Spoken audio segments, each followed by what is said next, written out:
Sonia Eriksson a été réintégrée parmi les témoins de Jéhovah.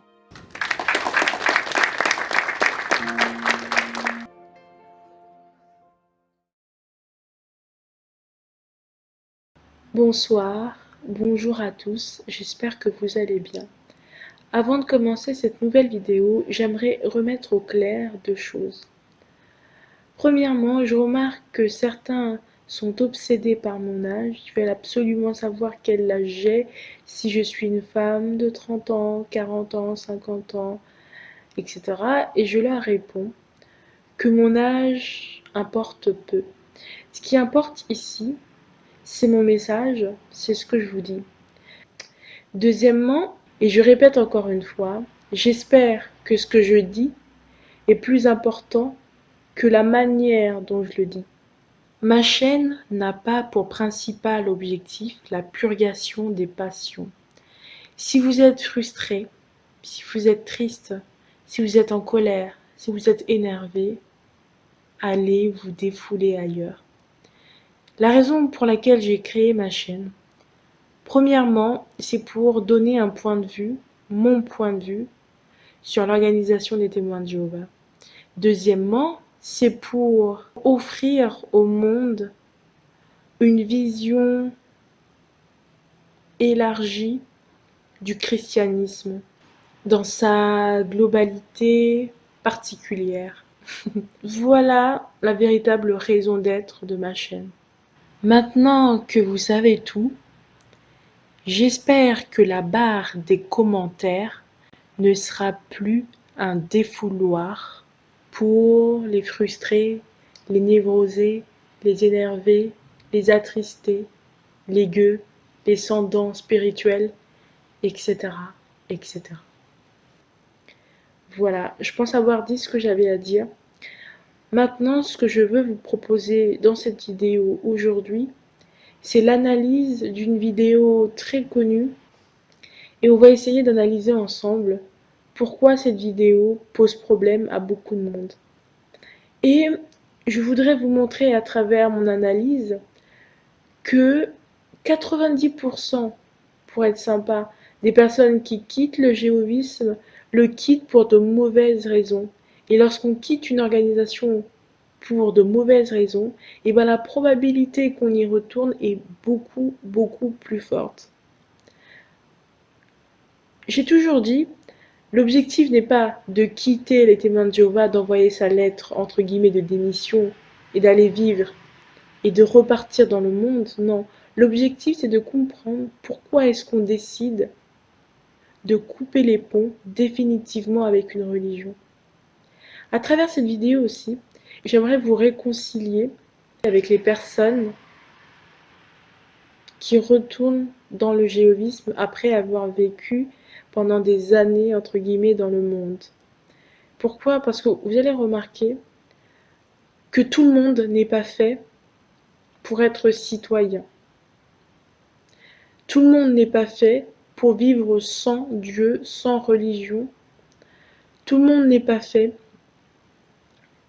pour ce système proposé par les êtres humains dans le monde. Et lorsque certains remarquent que ce système-là n'est pas adapté à leurs attentes, et bien peut-être que retourner dans le jéhovisme est la meilleure solution pour eux. Comme vous avez la liberté de quitter les témoins de Jéhovah, l'organisation des témoins de Jéhovah, pour bâtir votre vie dans le monde, certains ont aussi le droit de quitter le monde pour revenir dans cette organisation-là. Cette liberté, elle va dans les deux sens. Voilà, avant de poursuivre, je souhaiterais revenir au tout début de la vidéo que je vous ai montrée au départ.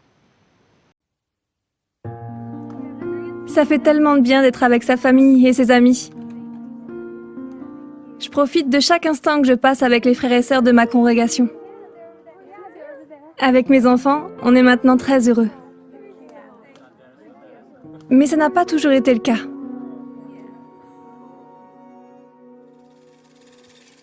Mes parents étaient missionnaires quand ma mère est tombée enceinte de moi. Papa et maman étaient très zélés, et pour tout le monde, ma vie était toute tracée, j'allais faire comme eux. Et pendant un temps, c'est ce que j'ai fait. J'étais cet enfant modèle qu'on citait toujours en exemple. C'est sûr, être sous les projecteurs m'a donné une grande confiance en moi. Mais ça m'a mis aussi une énorme pression. J'avais le sentiment que tout le monde m'observait en permanence. Typiquement, ici, on a une fille qui se dit être observée en permanence. Elle se sent mal parce qu'elle ne peut pas être elle-même. Elle a donné une image parfaite d'une petite fille parfaite et elle a peur de trahir les grands, elle a peur de décevoir. Vous savez, lorsque vous avez joué un rôle pendant des années, et surtout lorsque ce rôle-là commence dès l'enfance, c'est très très difficile de redevenir soi-même. En fait, ce que j'entends à travers ce qu'elle dit, c'est qu'elle a mis la barre tellement haute. Ici, écoutez sa détresse. Elle le dit elle-même, hein. Elle le se sentait observée constamment. Donc pour se sentir observée, il faut aussi avoir conscience qu'on a fixé la barre un peu trop haute. Il faut aussi avoir conscience qu'on donne une image de soi. Parce que quelqu'un qui se fiche du regard des autres, elle ne se pose pas toutes ces questions-là. Elle ne se dit pas je me sens observée. Non, elle s'en fiche et elle vit son enfance. Ici, vous avez une femme qui vous dit concrètement qu'elle se sent mal, qu'elle se sent observée, qu'elle ne peut pas être elle-même. Et ce qui est encore plus grave, c'est que ces paroles-là sont vécues par un enfant de moins de 15 ans. Enfin, sur cette vidéo, regardez, elle doit probablement avoir 10, 11 ans. Donc, son syndrome d'imposteur a commencé dès son plus jeune âge. Son addiction au jéhovisme a commencé dès l'enfance. Et donc, cette dépendance-là aura de l'impact à coup sûr sur sa vie adulte.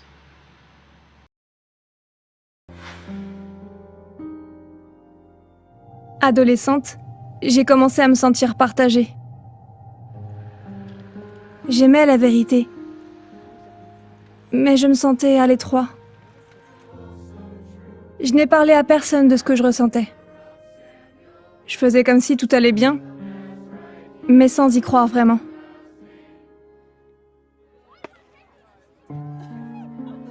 Je trouvais que les autres avaient beaucoup de chance. Eux, ils pouvaient faire ce qu'ils voulaient. Et si en plus ils venaient à la vérité, ils connaîtraient le meilleur des deux mondes. Concernant ce passage, il est important de comprendre une chose. Ce que la fille est en train de dire, c'est que contrairement aux autres qui ont la liberté de rejoindre les témoins de Jéhovah par choix, elle, le jéhovisme lui a été imposé dès l'enfance. Vous comprenez? Cette vidéo a été tournée de manière à ne pas dire ce point de vue-là. Parce que ce qu'elle dit est totalement vrai et irréfutable. Les copines entre guillemets de mauvaise vie qu'elle croise souvent dans son lycée sont extrêmement beaucoup plus libres qu'elle parce qu'elles n'ont pas à jouer un rôle, elles sont elles-mêmes, elles peuvent commettre des erreurs et ensuite les réparer. Tandis que elle, en bonne témoin de Jéhovah, elle ne peut pas faillir. Et elle se sent un petit peu désavantagée parce qu'elle est censée préserver une bonne image. Mais ce qui est important de retenir dans ce passage, c'est pas vraiment ce qu'elle dit, c'est plutôt ce qu'elle est. Elle est née dans la vérité. Elle a été endoctrinée depuis sa tendre enfance. Elle a été biberonnée aux doctrines des témoins de Jéhovah depuis qu'elle est venue au monde. Et donc la différence qu'il y a entre elle et les autres, c'est que elle n'a pas choisi sa religion, tandis que les autres ont choisi.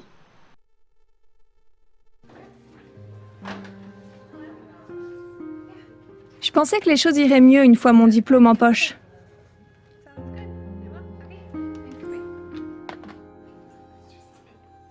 Mais ensuite, j'ai fait la connaissance d'Eric à mon travail. Il me comprenait vraiment. J'avais de la valeur à ses yeux. Et je l'aimais. Je l'aimais. Je me sentais enfin libre. Et pour la première fois de ma vie, je pouvais faire tout ce que je voulais. Notre relation est vite devenue plus intime. Au début, je me suis sentie coupable.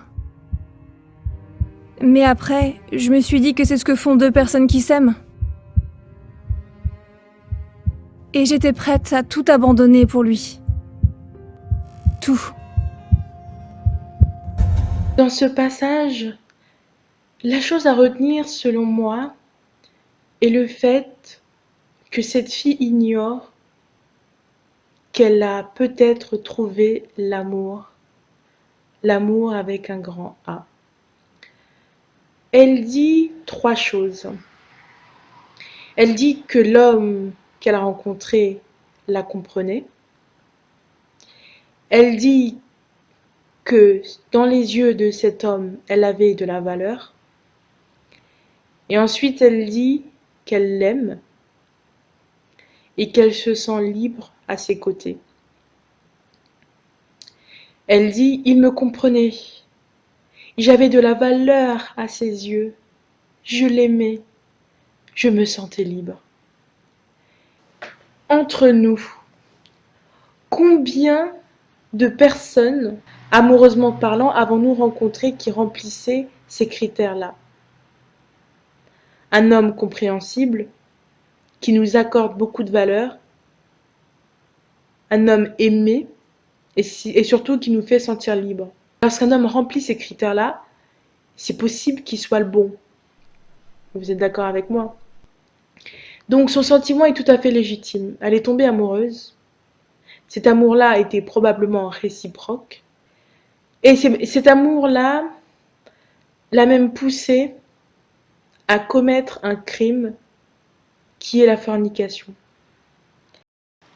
Bibliquement, la fornication, désolée pour le terme très péjoratif, bibliquement, la fornication avant le mariage est condamnable.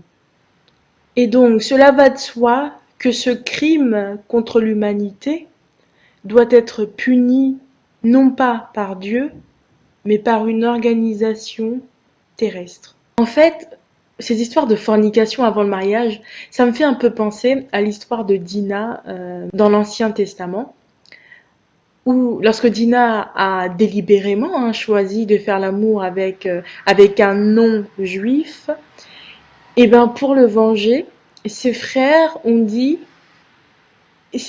se sont auto-convaincus que leur sœur n'avait pas fait l'amour par sa volonté, mais qu'elle avait été violée.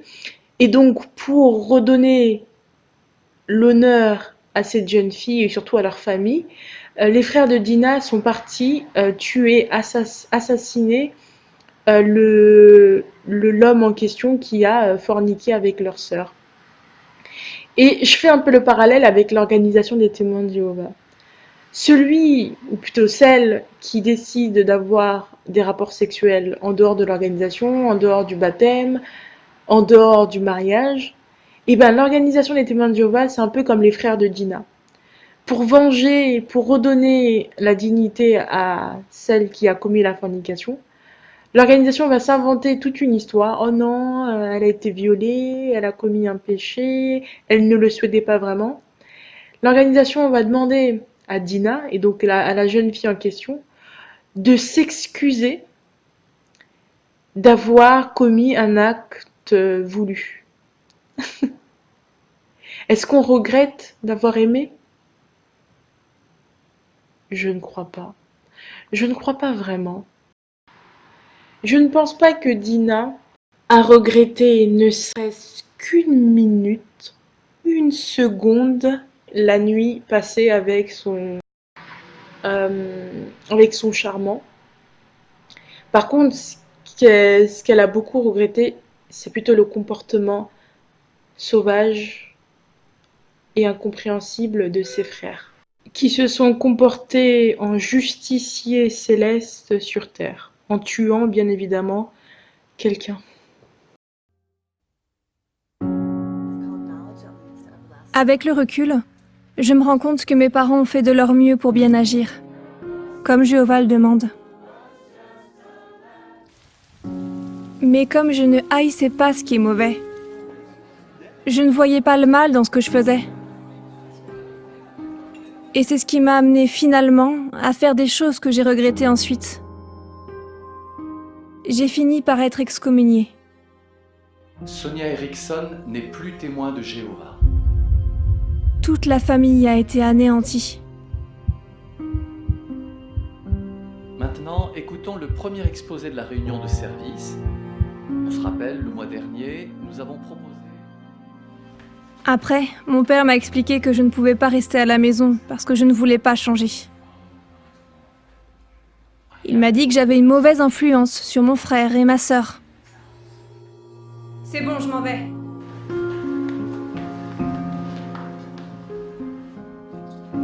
J'étais bien décidée à faire ce que je voulais. Et quand j'ai quitté la maison ce jour-là, je ne pensais qu'à Eric. Alors j'aime beaucoup cette partie parce que c'est le but en fait de ma vidéo, c'est de vous montrer que 99,99% des témoins de Jéhovah quittent cette organisation pour de mauvaises raisons. Ici, cette jeune fille, elle quitte ses parents, elle quitte l'organisation juste par amour. Alors je pèse mes mots, hein.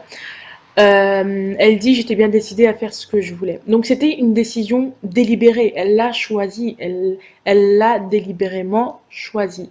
Personne ne l'a mis la corde au cou, elle a quitté cette organisation par amour, elle l'a, on va dire, mal quittée. Sachant que cette jeune fille, comme je vous l'ai dit au tout début, elle est addicte à cette organisation. Elle est née sous addiction, elle est née dans l'endoctrinement. Et ça ne va jamais la quitter. Le seul moyen de quitter une organisation, c'est lorsqu'on sait pertinemment pourquoi on la quitte. Ici, elle quitte l'organisation des témoins de Jéhovah sous la colère. Comme 90% des témoins de Jéhovah qui quittent l'organisation et qui reviennent 10, 15, 20 ans plus tard, c'est parce qu'ils n'ont pas compris la raison qui les a poussés à réellement quitter cette organisation. Lorsque vous savez que vous n'êtes pas dans la vérité, lorsque vous savez que vous n'avez plus rien à apprendre dans cette organisation car tout est infecté, vous ne pouvez plus revenir en fait. Votre décision est prise, vous êtes un homme libre. Vous êtes jeté comme ça dans la nature et vous êtes obligé de continuer à vivre. Parce que vous savez que revenir en arrière, remanger votre vomi, va vous conduire à la mort spirituelle comme à la mort physique. Et cette jeune fille, elle quitte les témoins de Jéhovah juste parce qu'elle a trouvé un amoureux. Vous voyez ce que je veux dire? Ou plutôt un mari. Ça peut être un argument compréhensible, mais on va dire que c'est pas un argument solide, parce que cet argument-là ne va jamais l'aider à tenir. Vous voyez? Un jour ou l'autre, il y aura un souviens-toi de qui tu étais. Son addiction va revenir. C'est comme quelqu'un qui fume de la drogue, c'est comme quelqu'un qui fume du crack. Un jour ou l'autre, l'appétit va revenir. Et si on n'a pas de solides arguments pour nous empêcher de replonger, c'est perdu d'avance. Par exemple, pour un fumeur de joint, si la mère du fumeur de joint est morte à cause de cette addiction-là, c'est sûr que l'enfant il sait pourquoi il a arrêté de fumer parce qu'il a vu sa mère en mourir. Il connaît les conséquences néfastes de fumer ce type de substance illicite.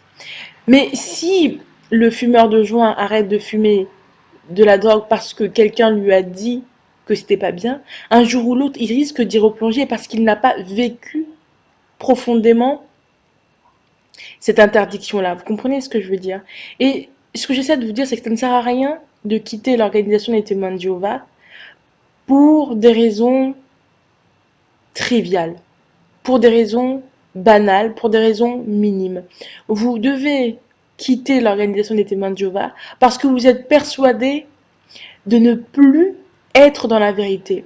Vous ne devez surtout pas quitter l'organisation des témoins de Jéhovah parce que vous vous êtes chamaillé, embrouillé, querellé avec un frère, votre mère, votre frère, votre cousin. Parce qu'en fait, cet argument-là, ce motif-là, ne vous aidera pas à tenir bon dans le monde.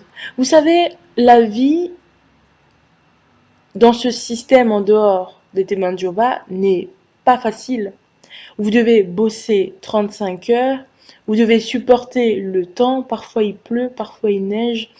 Euh, vous devez supporter certaines personnes qui n'ont pas, on va dire, la connaissance émotionnelle, qui n'ont pas, on va dire, la connaissance de la bienveillance. Vous, on vous a enseigné l'amour, entre guillemets, on vous a enseigné à être docile, on vous a enseigné à aimer l'autre sans condition, et donc vous êtes des êtres fragiles. Et quand vous arrivez dans le monde du dehors, vous êtes, on va dire, des lapins fragilisés. Et il faut beaucoup de force pour surmonter, on va dire, la réalité du monde. Sans famille, sans amis. Les gens du dehors sont de véritables guerriers. Ils se réveillent le matin, ils vont bosser, ils s'occupent de leurs enfants. Ils n'ont confiance qu'en eux. Ils n'ont pas le choix. D'accord?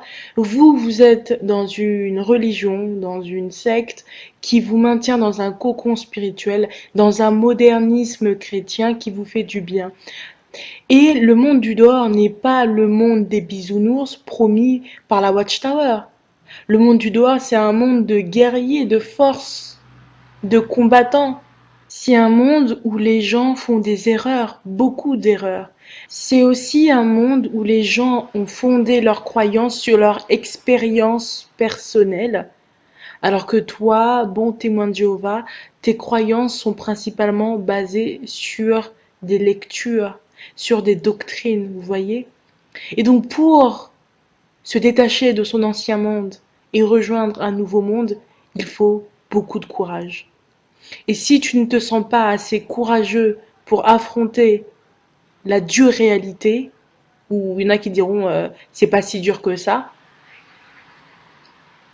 bah vaut mieux rester dans un monde illusoire proposé par la Watchtower.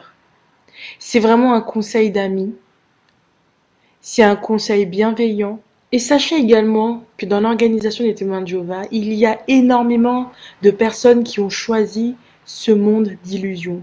Il y a énormément des personnes qui savent qu'ils ne sont pas dans la vérité, mais ils ont choisi de se mentir à eux-mêmes pour préserver leur vie.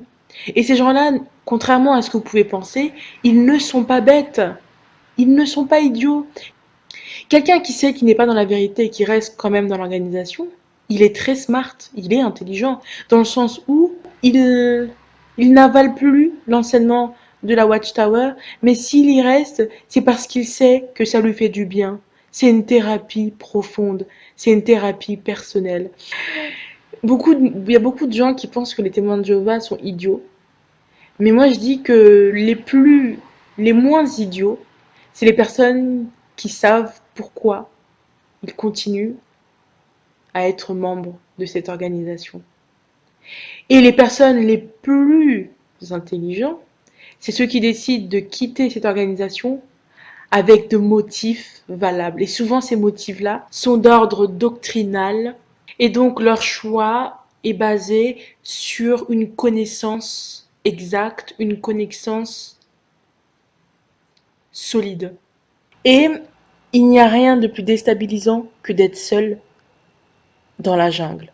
Vous comprenez? Et si vous quittez l'organisation des témoins de Jéhovah parce que vous vous êtes chamaillé avec un frère, un ancien ou vos parents, sachez que vous n'allez jamais, jamais tenir bon.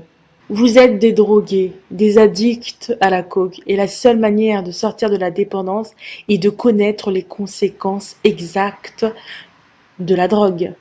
La seule manière de sortir de la dépendance est de voir quelqu'un mourir de cette substance-là. La seule manière de sortir de la dépendance est de comprendre pourquoi et comment on peut en mourir.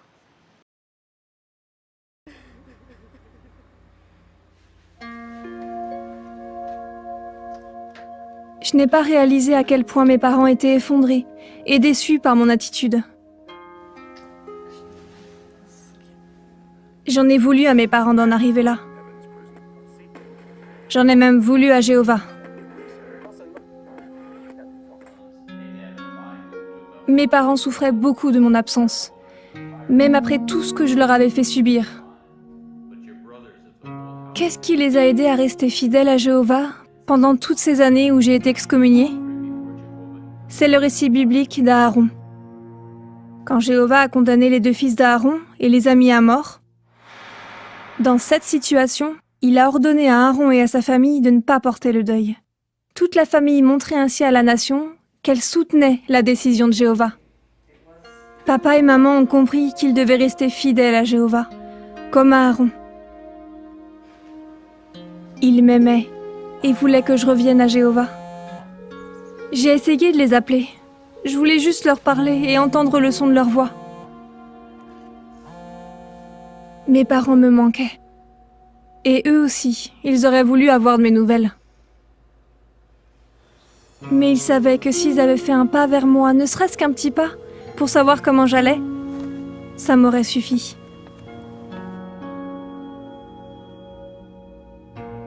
Je n'aurais peut-être jamais ressenti le besoin de revenir à Jéhovah.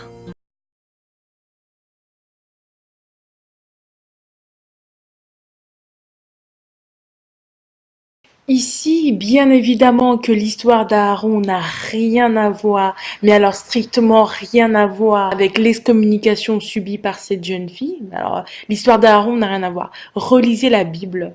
Remettez l'histoire d'Aaron dans son contexte. Vous allez remarquer que ce n'est qu'une appropriation historique, biblique d'une histoire pour le coller à une doctrine des témoins de Jéhovah. Relisez cette histoire d'Aaron et vous allez ouvrir les yeux sur l'incompatibilité de cette histoire avec l'excommunication pratiquée chez les témoins de Jéhovah.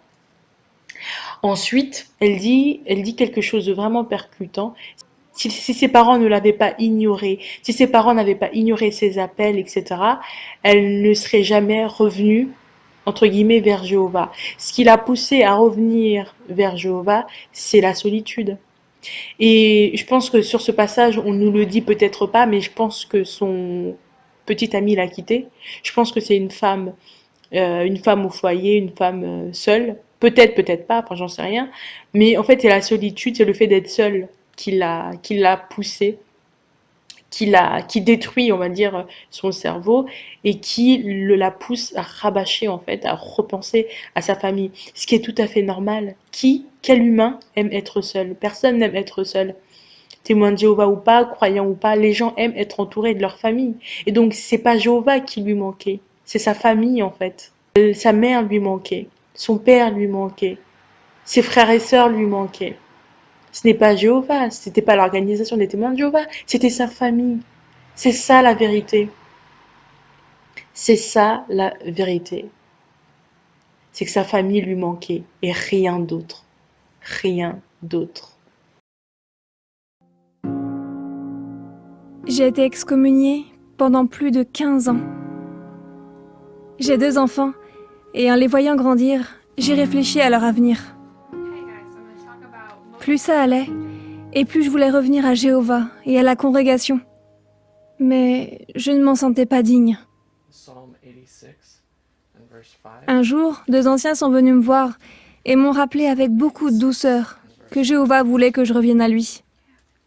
Ils m'ont lu Psaume 86, verset 5, qui dit que Jéhovah est prêt à pardonner.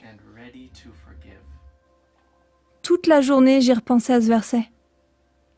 Jéhovah est prêt à pardonner. Alors j'ai décidé d'aller à la salle du royaume pour la première fois depuis longtemps. Les remords sont salutaires. Ils peuvent nous inciter à corriger nos erreurs. Je me suis rendu compte à quel point je m'étais éloignée. J'étais déterminée à faire ce qu'il fallait pour revenir à la congrégation. Environ 1 an plus tard, on a annoncé à la congrégation ma réintégration. Sonia Eriksson a été réintégrée parmi les témoins de Jéhovah. J'étais si heureuse.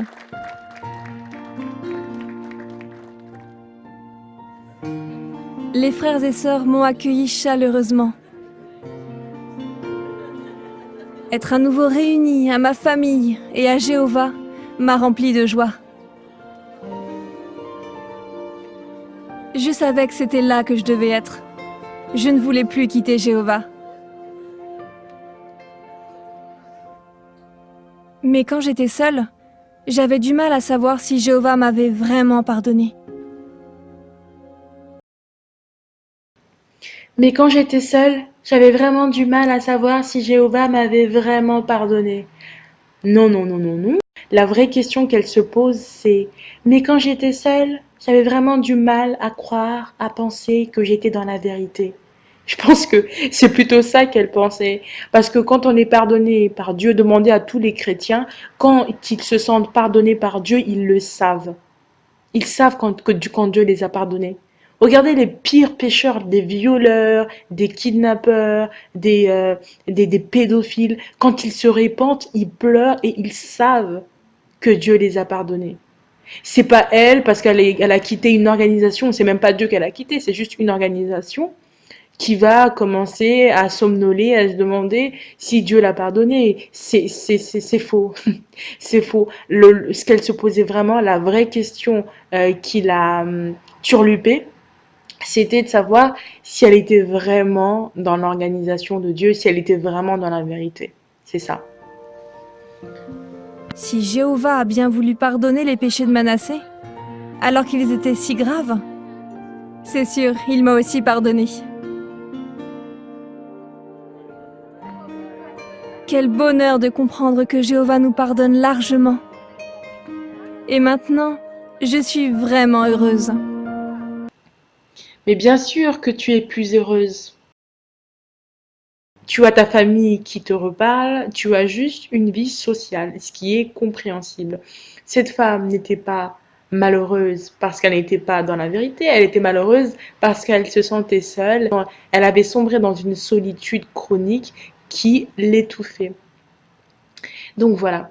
Et en fait, à travers cette vidéo, ce que je veux essayer de faire passer, c'est premièrement de dire aux personnes qui ont quitté l'organisation des témoins de Jéhovah pour des motifs discutables, qu'ils ne vont pas forcément tenir. Ceux qui quittent l'organisation des témoins de Jéhovah pour des raisons doctrinales, pour des raisons bibliques, et qu'ils sont convaincus qu'ils ne sont pas dans la vérité, c'est ceux-là qui tiennent plus longtemps, et voire c'est ceux-là qui ne reviennent jamais dans l'organisation des témoins de Jéhovah. Si tu aimes les fables, si tu aimes les romans fantastiques, si tu te sens bien dans une organisation où tu sais que tu n'es pas dans la vérité, mais que tu as l'amour et en tout cas l'entourage que tu souhaites, c'est très bien. Alors tu es au bon endroit, tu fais bien de rester témoin de Jéhovah. Mais le problème, c'est que si tu as des enfants et que tu les obliges à devenir témoin de Jéhovah, tu alimentes dans ta propre vie un cercle vicieux. C'est un cercle vicieux qui va se répéter et répéter et répéter. La même chose que tu as vécu au sein de l'organisme des témoins de Jéhovah, tes enfants risquent de le vivre, tes arrière-petits-enfants, tes arrière-petits-enfants, et donc tu répètes un cercle vicieux malgré toi. Donc ta décision ne t'impacte pas que toi en tant que personne, mais elle impacte aussi tes enfants si tu en as. Donc si tu es célibataire et que tu as choisi l'illusion, vivre dans un monde illusoire, c'est très bien, tu es intelligent, tu as fait ton choix.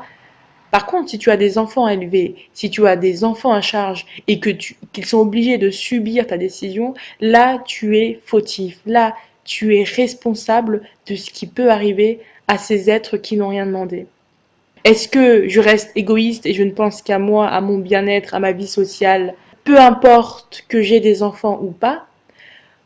Ou alors je pense à mes enfants, je pense à leur avenir et je fais en sorte de chercher les raisons concrètes, les raisons bibliques qui ne me feront plus jamais rechuter. Certains témoins de Jéhovah deviennent des chrétiens. Ça veut dire qu'ils Ils abandonnent le jéhovisme pour se plonger dans le christianisme, dans l'évangélisme, dans le pentecôtisme. D'autres décident de sombrer dans un spiritisme qui leur est propre.